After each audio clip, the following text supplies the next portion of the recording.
Welcome to Brick by Brick, Building Wealth Through Homeownership. I am Kim Von Dohren, your realtor. And I'm your banker, Ed Marko.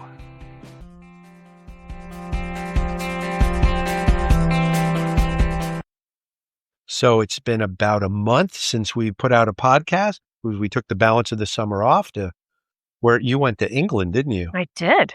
One of my favorite places. That's a fun place to go. Yeah. That's what people tell me anyway.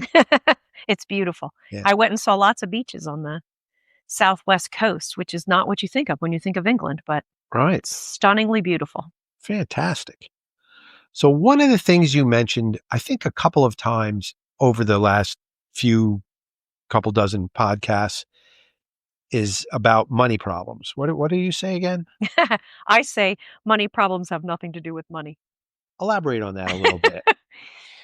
So you may recall that previously I worked as a consumer credit counselor and a financial educator for a nonprofit credit counseling agency. And I did that for a number of years. And my experience in talking to people one-on-one, especially in counseling, as well as teaching classes, individuals in the classes who I interacted with, I found, not to mention personal relationships in my own life for people who I assisted to help them get their financial situation in a better place. Most, if not all, was my experience that they really had financial problems that were not necessarily related to the amount of income that they had. Right. But that's a saying that I often use in the banks when I'm talking to people, is that so many people are broke just on different levels. So the person that works at McDonald's, that's making an honest living flipping burgers, sometimes actually has a better credit score and is in a better financial situation than that person that's got a master's degree in some kind of technology that's making $200,000 a year, because the person working at McDonald's takes home $20,000 a year, but only spends 12 of it. The person making $200,000 a year is spending $300,000 a That's year. right. Because they're making so much money. In their head, they're rich. Yep. And they are. At $200,000 a year is generally what people consider to be rich. But you're not really rich if you're not disciplined enough to take care of what you have. Yeah. My husband, in his eternal wisdom, made this statement to me one time. If you're making $100,000, but you spend $100,001, you're still in debt. And it's oh so true. Yeah. And I think that is really the problem, is that you're spending more than you're earning. That creates a debt situation. Right. And some people are going to say, well, that's just because I hardly make any money. Agreed. That is part of the problem. But the bigger problems are your mentality about money and your personal relationships with many things in your life. So I literally started working at a consumer credit counseling agency because I wholeheartedly believed in education. I was a teacher for 4 years, and I believe that if you teach somebody a way to do things differently that would improve their lives, of course you would do it, right? Wouldn't you, Ed? Absolutely. Right. And most logically based people will take in new information and utilize it to improve their life.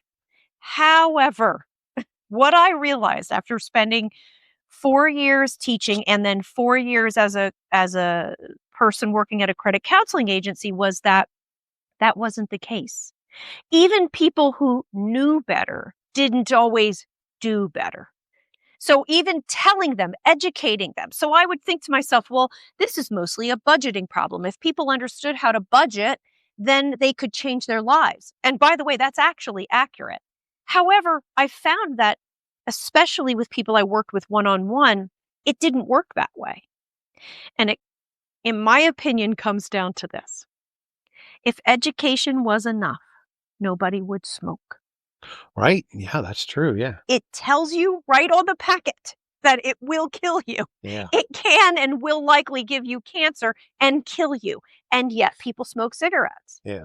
So education's not enough. Right. And that tells you that people are doing something that is against their own best interests for a reason other than education. Well, I think it comes down to that exactly what smoking is. It's a terrible habit. It's habitual. And I think for a lot of people, spending money to make themselves happy is habitual. Now, again, just to be clear, though, Wait I, one second I'm before you not. go on. I think you Mhm, made a profound statement there. mhm, I think it is about spending money mhm, to make themselves happy. mhm. And on the other side of that coin, which is the same coin, is spending money to alleviate some form of pain, Right. Yes, exactly. emotional, mental, physical, whatever. Yeah. And they get some sort of a high from spending money Mhm. or some sort of a joy. Right. And so that is quite profound. Yeah. I have an old boss that I refer to every once in a while. I'm just going to say his name. There were two of them, Bill and Ted Mayo. One of the things that Ted Mayo said to me, they owned a car dealership, and I worked there when I was going to school. And he said to me, "I'm going to tell you a story, and it's about the man in the car." And I said, "What do you mean?" He said, "You're going to be around cars," because it was a car dealership. He said, "You're going to be around cars, and you need to understand the man in the car." And I was like, "Okay, Bill." And he said, "When you look at a Ferrari, do you think about the man in the car?" And I said, "No, I think that car is really cool and I'd like to drive the car." And he said, "Yeah, that's exactly right." So the guy that bought the Ferrari bought it for all the wrong reasons. He thought people would notice him, but they don't. They only notice the car. So people that want to buy a Ferrari or anything, doesn't matter if it's a car or not, most of the time buy that fancy, expensive thing thinking that it will make them look good. But it doesn't. It makes it look like you spent a lot of money. And I said, "Okay, what's your point?" And he said, "The point is rich and wealth are two different things. What you do with money determines which way you will be. The rich person or the person who thinks they're rich buys the car so everybody can see they're rich in parentheses. The person who doesn't buy the car and invest the money actually becomes wealthy. That's something nobody sees. Right. Be the Right. person nobody sees. Because at the end of the day, when you're in your Ferrari, nobody sees you anyway. I thought that really stuck with me. And It that was also goes to the point, which is that the money choice in those scenarios are motivated by something internal yes, and not about how much income you have. right. Because he might have bought that Ferrari and he could afford it, but maybe it put him in debt, Yeah. right?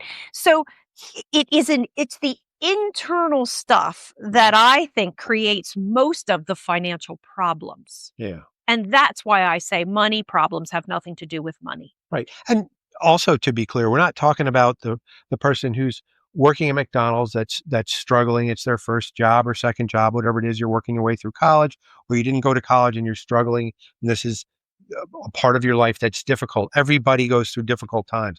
I went through difficult times 3 or 4 times over my lifetime. I'm sure you did too. Of course. The smart person who doesn't have the bad habit of spending money to make themselves think they're happy is going to look at their situation and say, "Wow, I'm in a rough situation. I can't afford an apartment on my own. I'm going to need roommates." And they make that happen. They realize they can't afford the car that they have now. They sell it and pay off whatever loan they have that came with that. And they take public transportation until they work their way back out of that situation. There's nothing wrong with not making a lot of money. It's knowing that you're not making a lot of money. Yes. I think your lifestyle has to match your income. Yes. That's very hard Yeah, it for a is. lot of people, especially now.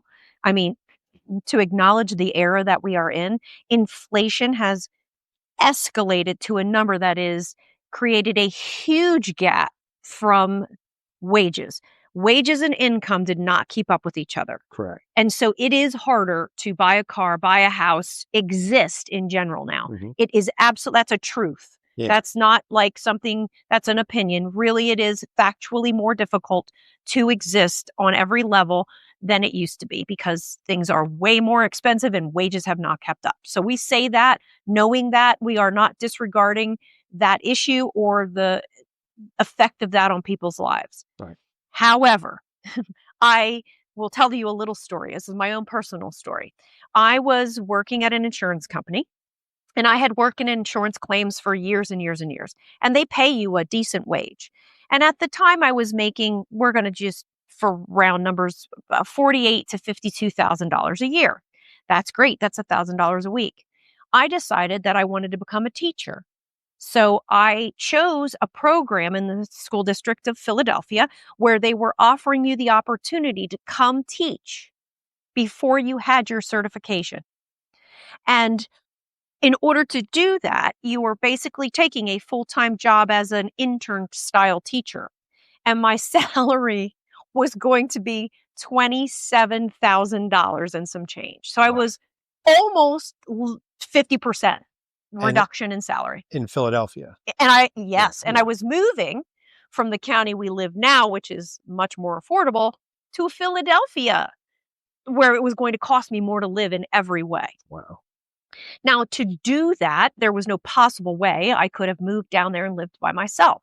So the first thing I initiated was I moved in with my roommate from college who had her own house, who had a spare room, and I paid her rent instead, which was far more affordable.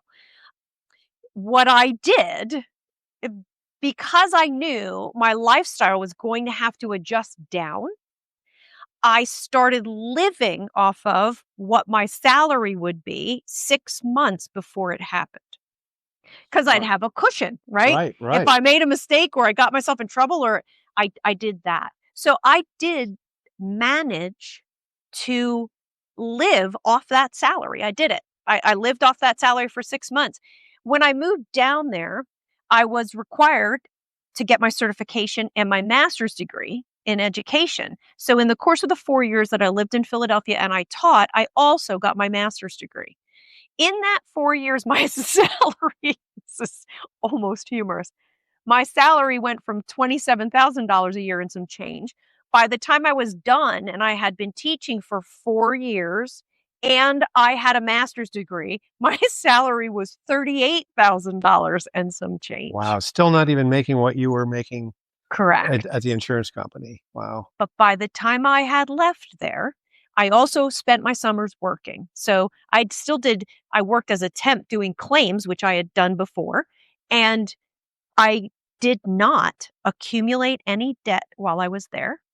I lived a full social life. I took vacations and I put myself through graduate school. Wow. And I did that on virtually very little money. Right. So I say that in that if you can control yourself, you can do a lot more than you realize. Right. So that I think has a lot to do with being aware of what you're doing and being aware of what your real situation is. I don't know about you. I know I also did a lot of credit counseling. And one of the hardest conversations that I would have with everybody right up front was show me your budget. And they would look at me I like a deer in headlights. They had no idea what the budget was. When we started going into what their budget should be, you could literally say to these people, you're delusional. You have to be honest with, if you, to thine own self be true, you must be honest with yourself before you can fix that financial problem. Because, like you said earlier, it's got nothing to do with money and everything to do with you. I do think, however, to be fair, if I'm going to tell you, the whole story, I did it all wrong before I did it right. And when I used to teach financial education classes, budgeting, it was like my favorite class to teach, that and credit reports and credit scores. But I love teaching budgeting because Mhm. I realized that budgeting was the thing that set me free. That was the thing that allowed me to take control of my financial situation and have everything I wanted. People think that budgets actually restrict you, and they don't. They actually free you. They give you the freedom to choose what's in it. Right? And so when I would stand up in front of the class to teach budgeting, I would be so excited. People would look at me like I was nuts. And I'd be up there all jazzed up and standing there. And the first question I used to ask people is, I'm going to say a word. And when I say this word, I want you to tell me what it makes you feel. And I would say the word budget. Yeah. And right, you can imagine Yep. it was not Yeah. positive. Right. And so then I explained to them why. And I promised them by the end of the class, they would see why it is that it's freeing and not limiting. But I will tell you, that was my experience as well. People, they don't want a budget because the truth is the hard part about budgeting is acknowledging your situation. Right. And they don't want to do that. They don't want to look at their situation because it's scary. And the funny thing is sometimes it's not as bad as you think it is. Yeah. But having sat as a credit counselor and taken 20 calls a day, taking people through their budgets, the amount of ignorance, and I use that word in its literal meaning, their lack of awareness, their lack of knowledge of where their money was going was really creating utter peril for them moving forward. People would have deficits, monthly deficits that were in the hundreds and even sometimes thousands of dollars, which is why they had credit card debt in the tens of thousands. And that's not sustainable. Eventually that comes to a screeching halt. Yeah. Yeah. Yep. Yeah. So I would say that budgeting is the thing if you can embrace it. However, I'm going to now point out the part that this particular podcast is based on, which is that, okay, so I've done because I always say math isn't negotiable. Right. Yeah. It's not. You earn this much, you spend this much, though you can't negotiate that. The only thing you can negotiate is what you spend or what you earn. And it's usually easiest and quickest to adjust your spending, right? Right. However, I'm going to give you an example. I used to have to teach a bankruptcy class. So if you declare bankruptcy, do you know this, Ed? You have to go through a counseling class. Wow. Okay. Yeah, it's part of bankruptcy.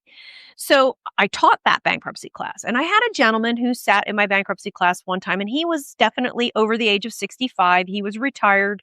He was living off of a fixed income. But his fixed income was fairly significant. It was way more than he needed to live. And so we're sitting there because I take you through a budget, that's part of it. And I went over to talk to him. He must have asked me a question. And as I looked at his budget, I was like, you have a huge surplus at the end of the month. Like, how did you get in this room? How did you end up at a bankruptcy class? How did you end up in bankruptcy? And he was like, well, and I said, there's something missing from your budget. I don't know what it is, but the math shows you have a surplus. You shouldn't be in bankruptcy. And he said, I like to gamble. Yeah. And I said, okay. I said, so what are we talking here? And he said, well, I like to go to the casinos. And I said, okay. I said, so if that's the case, why is it in your budget? And he said, well, I can't put that in my budget. And I said, why not? And he said, because I shouldn't be gambling. And I said, who said? And he said, well, I shouldn't be spending my money that way. And I said, well, maybe that's true. I said, but here's the thing. You gambled anyway. Whether you should or whether you shouldn't, you were doing it. Yeah. And my guess is you're going to continue to do it. Yeah. So if you want to fix whatever addiction or issue you have that's causing you to gamble, then take some money, get yourself a therapist and work that out. And put that in your budget. But at the moment, while you're spending the money on gambling, put it in your budget. Give yourself permission to spend this much money every single month. You give yourself an allowance for it so that you then have it so you can go gamble guilt-free. And when it's gone, and next month you can do it again. And you can break it up into weekly amounts or however you want to do it. For now, put it in your budget. Right. Whether it's morally all right or not all right. If you're doing it, it belongs in your budget. Yep. And fix your internal problems, and then you can take it out of your budget. Right.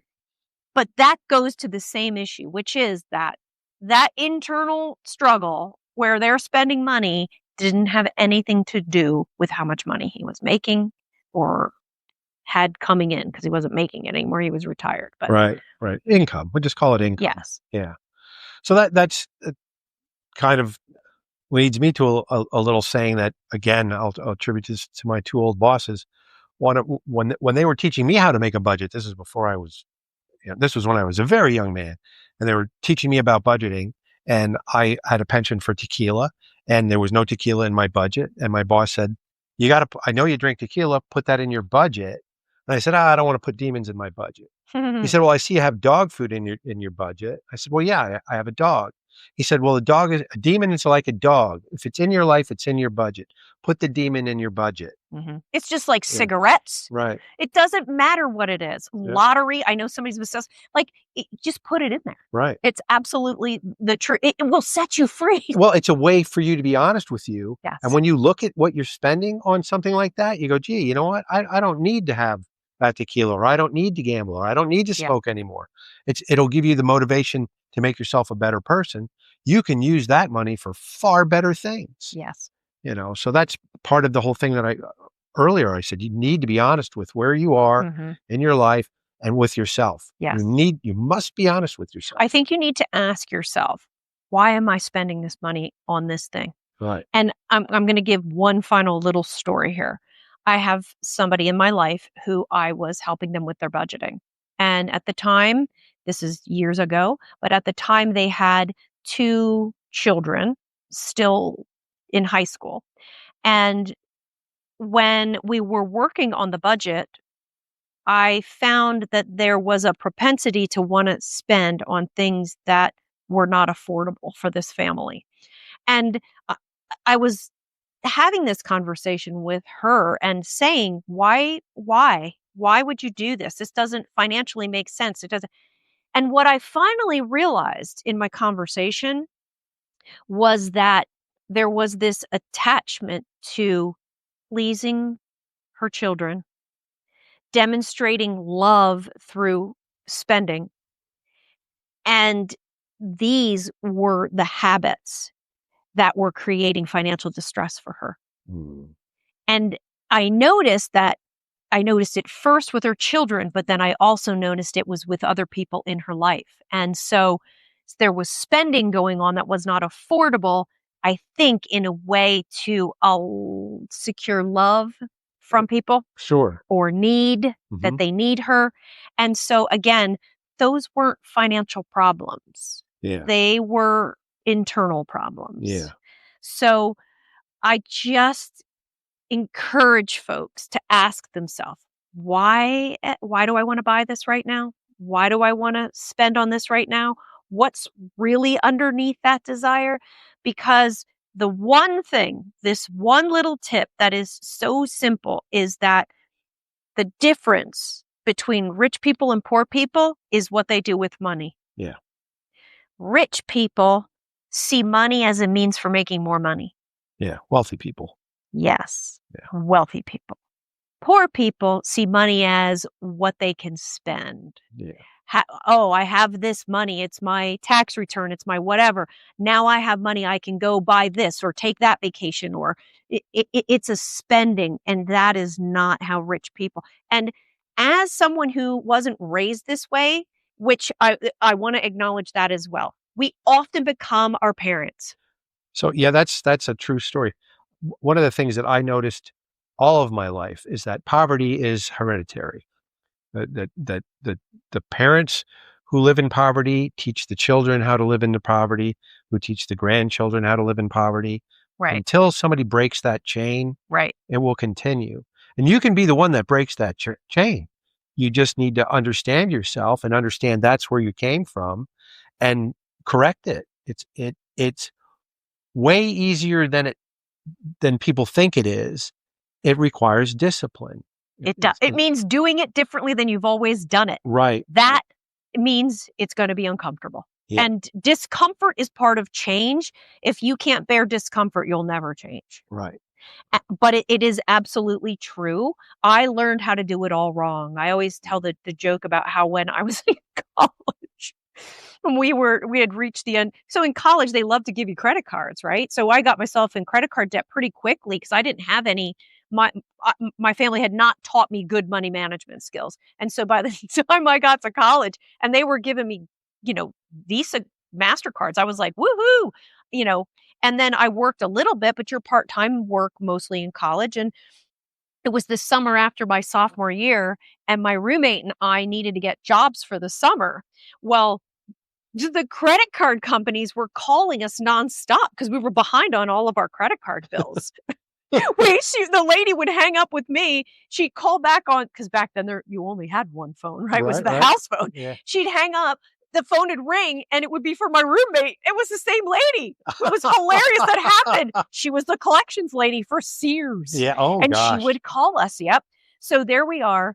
We are trying to get jobs, but we don't want to answer the phone. Well, you need to answer the phone, right? Right. So we're like, what do we do? Oh, brilliant. Let's go get an answering machine. So we literally went and charged an answering At machine. Sears. That's right. Brought it home and plugged it in and used the answering machine so that we could get voice messages so that we could call to get a job and not take the collection calls from the credit card Something company. the cell phone generation will never know about. That's right. That's right. Nobody's voice, nobody's name is on the. But I always say to people, I did it all wrong first. Yeah. And believe me, I still have habits that are ingrained in me that go against my own benefit in many moments. And I can recognize them. There's still times I don't always recognize them. I'll put myself in auto mode in my brain and I'll just buy or spend on something that's unnecessary. Fortunately, they're never large things. But yeah, I get it. I understand. It's a mindset. It's a belief system. That feeling of I live in perpetual deprivation. I'm constantly depriving myself of something. Yeah. And so then when money comes, the first thing you want to do is spend it so that you feel like you aren't living in deprivation anymore. Yeah, but wouldn't it feel much better to have 6 months worth of money in the bank so that if there is a problem, you're secure? There's an easy answer to that. It's actually no. And I say that because I have lived like that. Yeah. When you live in deprivation, that feels like a pipe dream.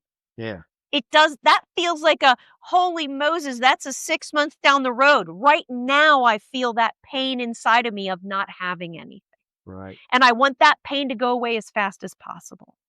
I'm not saying it's right. Right. The best thing is to do what you said. Yeah. That is absolutely the right answer. There's something that some people say, is that the right answer or the truth? No, that's the right answer. Yeah. But the truth is 9 times out of 10, people are just going to go, buy the car or get their nails done or buy a new phone. That's what so that they get to feel like they have something. Because that money's sitting in the bank, you don't have the experience of money unless you spend it. Right.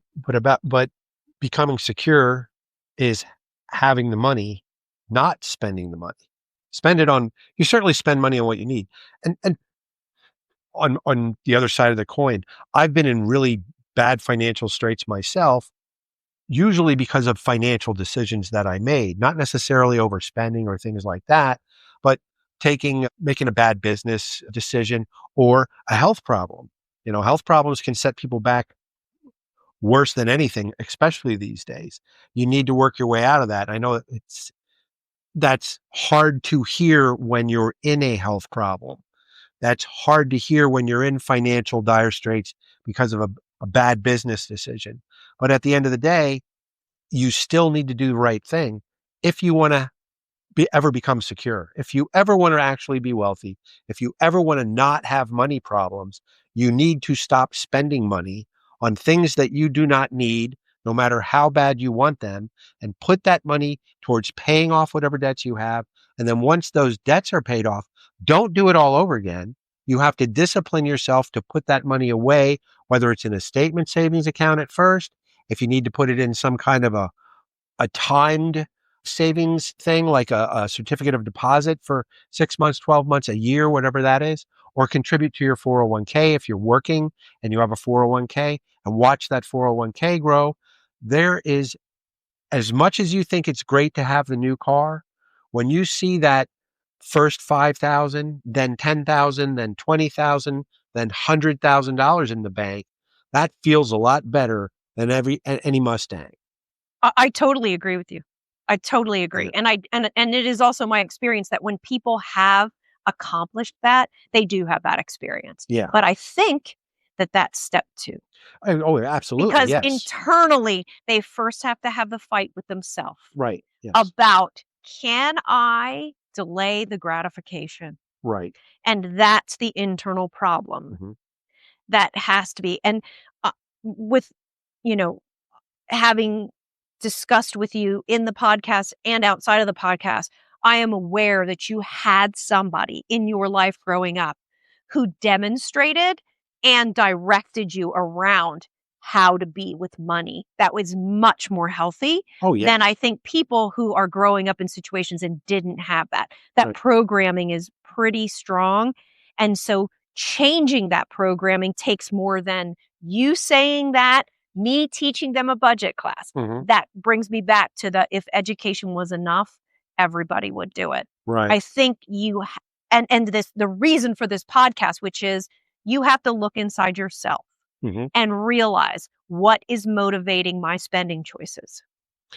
Well, and education isn't enough, but it also, your level of education has nothing to do with your ability to discipline yourself. Correct. The man who taught me how to be disciplined with money, even though I wasn't when I was very young, he showed me the way, had an 8th grade education. Right. And when he died, he left an estate. A lot of people with 8th grade educations die and they leave a bill, not an estate, a bill for their children to pay. And I've experienced that too. Right. The man who taught me how money actually works was my real dad. The man who left a bill, or rather was my stepdad. My stepdad was the man who taught me how money works. My real dad left my sister and I bills to pay when he died. She paid for a funeral. There were other expenses. So you don't need to be brilliant. You just need to be honest. Right. With yourself. I can't stress that enough. You need to look at yourself and what you're doing and understand why you're doing it. Why are you doing that? Why? And I think to just acknowledge that social media is not helping people's spending. No, because the compulsion to keep up with fill in the blank really is not financially helpful at all. Right. And so the amount of advertising now by people, the average person is advertising 1 million products on any of the grams.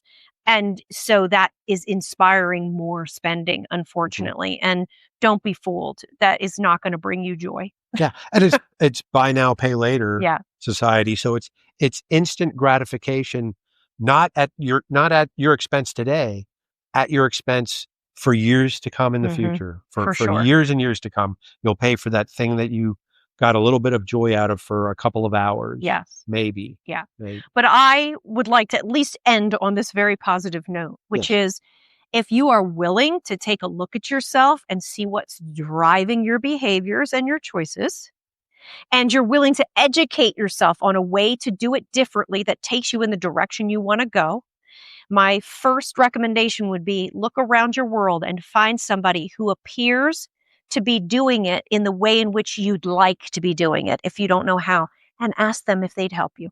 Yeah. You can do it. You can change the way you're being, and then you can educate yourself, and then you can absolutely change your life. I think that's great advice. Thanks. Well, until next time, I'm Ed Marko. And I'm Kim Von Dohren.